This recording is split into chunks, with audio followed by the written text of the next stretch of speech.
Welcome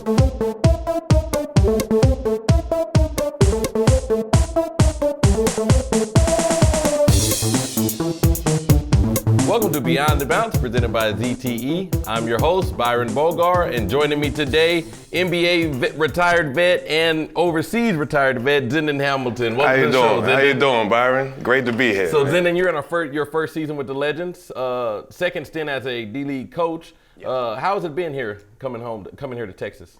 Great. Hospitality has been great. The organization is great. Even the city is great. I know Fort Worth very well, but I don't know Frisco. Funky town. Okay. Yeah, Frisco is very nice. Yeah, very nice. So I'm very pleased. Now, during your time here, you got to really build a good relationship with Maverick second round pick, AJ Hammonds. How has it been coaching him when he's down here on assignment? That's kind of been your project throughout the season when he's down here. How has it been coaching AJ? AJ is very receptive, very skilled young man, and looks forward to getting better every day. Every day. We do some things with him and have him going in the right direction in terms of his motor. Has to get a little better, but a very skilled young man. Okay. Now, you're from the Mecca of New York. No. I feel something coming. We know the Mecca of basketball. None of us other states can play basketball. Oh my gosh, come on. New York, and all of this. All right. Growing up in New York, where basketball is so heavy, did you play any other sports growing up, or was basketball straight it? And then a second part to that question: did you ever get the chance to play at Rucker Park? The first question, I did play volleyball in high school, and I wanted to say I was pretty okay. Nice, okay. Yeah, but my sense told me I need to go in a different direction. 6'9" at that point? Yeah, around 6'8" in nice. 10th grade, but went another direction. The answer to your second question, Rucker Park is hollow ground for us in New York.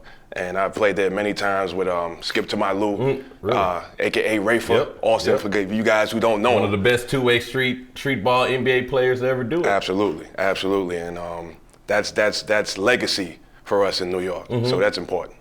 Now, with Rucker Park, New York, do you just go up there, you call next? Do you have to build up some stats throughout the year? How do you get a next game at Rucker Park? Usually you join teams with someone.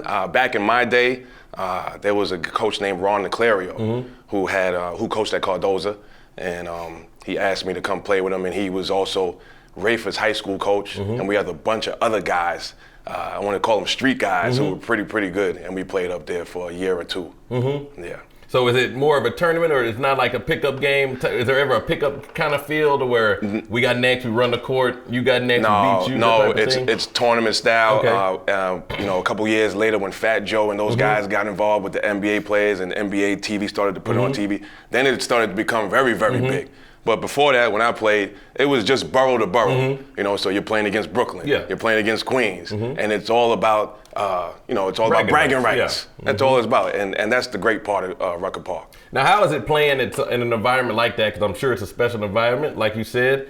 How is it like that, and then playing in college, big college, and then NBA? Is it still its own little thing of being Rucker Park there? Well, Rucker is, like I said, it's a special place, and it gets you ready for anywhere. You got your hecklers out there. You got some other environment things going on outside the basketball court. Everybody real close to the court. So when I did that and then later on got to Madison Square Garden, it was easy because I've been through the grind, so to speak, already. So. Okay. Now, a fun fact for you. You were the only person, player or coach on this active roster to have been named to the McDonald's High School All-American game. So those are some bragging rights right there. I wouldn't call it that. I got lucky back in the day in high school, and I did play at McDonald's All-American game. It was a special time for me. It was in my hometown, so a lot of my family got to see me. It was at St. John's, my alma mater, where I went to college. So it was even more special. And you're taking me back now, man. Yeah. It's nice. It was a real nice time for us. Real nice time for me. Now, I looked up the stats. You had 15 points, but rebounds were non-available, Coach. How many rebounds did you get? Actually, I had 9 rebounds. 9, okay. Yeah. I almost had a double-double. Yeah, 9. And I played along my fellow teammate, Felipe Lopez, who got the MVP in that game. Sports Illustrated poster. Sports Illustrated poster. So I thought I did well in that game, my debut. It was a really talented squad. Now, after that, you chose St. John's. Was that the biggest school? What kind of other schools were recruiting you, and why did you choose St. John's? You just want to stay at home? Home, family came first for me, and a bunch of other schools were recruiting me pretty hard, but I wanted to stay home and make things special in New York, in my town where I grew up. And we could have won a couple more games, but I think I did it justice. Now, they have a great tradition at St. John's, one that goes unnoticed at times. How do you match up to that love of St. John's compared to some of the other big-time universities out there? Well, pridefully speaking, St. John's is the best college in the United States of America. It's a great city. It's a great school, Catholic school, and basketball comes first there for us. We have great tradition there.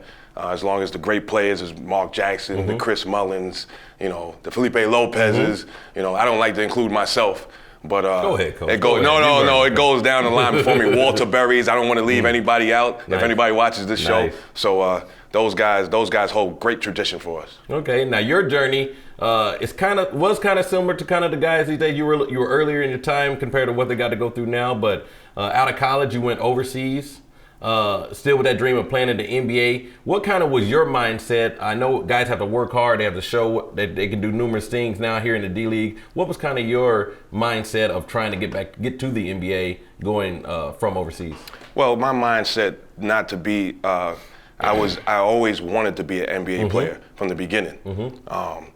And when I went overseas, it was a slice of, I call it humble pie, right? So I went to Spain first. Went to Greece the second year out, and happened to catch on with the Los Angeles Clippers. When I came back, went to a mini camp. That's the year of Darius Miles, Lamar Odom. Yes, that year. Yeah, Keon Doolin. So I caught on with there, and then kind of ran with it from there.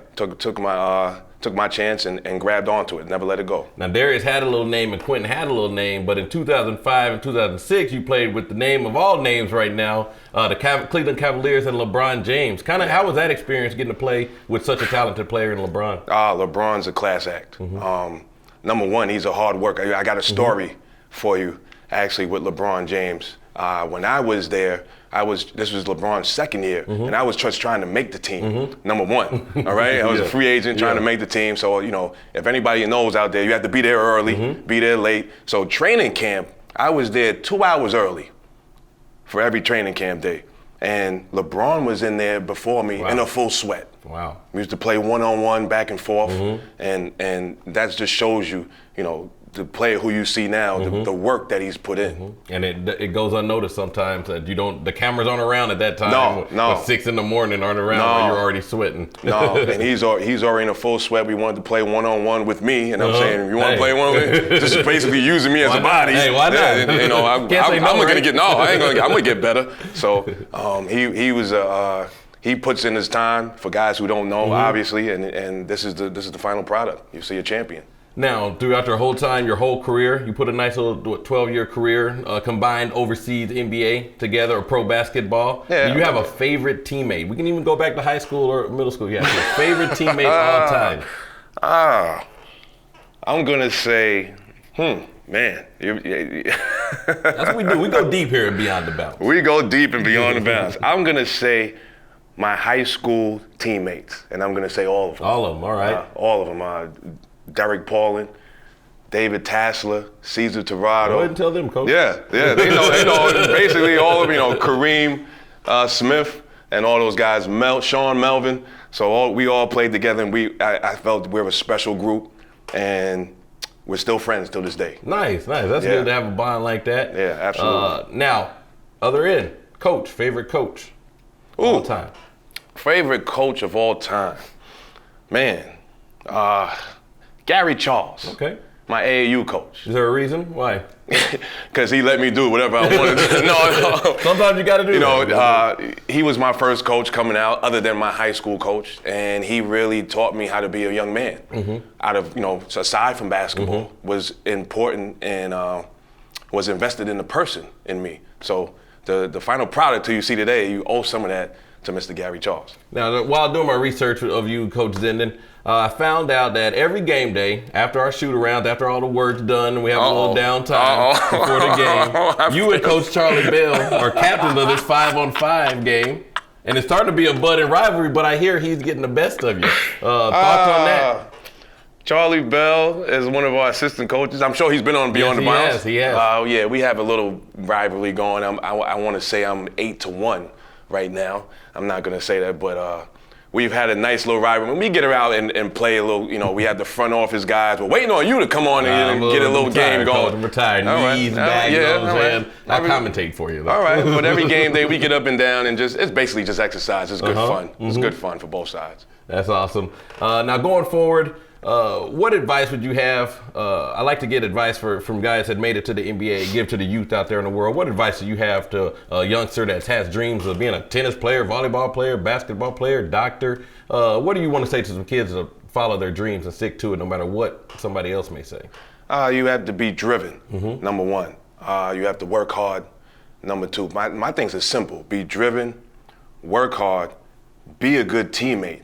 That's 3. And number 4 is never forget rules number 3, 2, and 1. Nice. Okay, so that's my advice. Well, Coach, before we get into small ball, we're collecting everybody's top 5 NBA all-time greats. I need your top 5. You get 2 fringes if you need them all time. Two who? Top 5 NBA greats all time, and then if you have a hard time, you get two extras. So up to 7 if you need to. Oh boy. I want to say obviously Michael. Okay. In no particular order, correct? No order. No particular order. We wouldn't put you on the spot like that. Larry. Okay. Magic. I want to throw Bernard King in there. Ooh, nice. I think that's the first one. Yeah. I got to throw some, homage to New York. And let's see who's my 5th. I want to say somebody who I haven't. Maybe Adrian Dantley. Ooh, okay, nice. Now you left out a couple of guys. I left out a lot of guys that I'm a little older. Byron. I'm a little older. Obviously LeBron has to be in it. Steph Curry and those guys. I don't want to leave anybody out, hurt anybody's feelings here. But you said my personal 5. Yeah, I did. That's my personal 5. Well, Coach, it is time for small ball. We're gonna put 24 seconds on the clock. It's real simple. You just flick the ball and get it in the hoop. The key is securing the rebound and don't turn it over. Okay. Don't turn it over. The high score is 5. Okay. So we're gonna wait to get 24 on the. Well, there it is, right there. What do we got? And then 3, 2, 1, let her fly. You gotta put a little bit more muscle into it, Coach. Airball there it is. You're getting it. Yeah, I know how to 20 seconds. Hold on. Front iron. Correct. Oh, there's that turnover we're talking about. Hold on. Ooh. 12 seconds, Coach. Oh, 1. You will not be the first person to go 0 for this season. No. 5. I know how to score. Ooh, almost in and out. 4. Actually, I was a rebound. 3, 2, 1, and we'll count it if it goes. Man. Coach, you got 1. You didn't get the goose egg. Thanks for joining us here on Beyond the Bounce. Thank you, Byron. And thank you for joining us on Beyond the Bounce, presented by ZTE. Until next time, we'll see you later.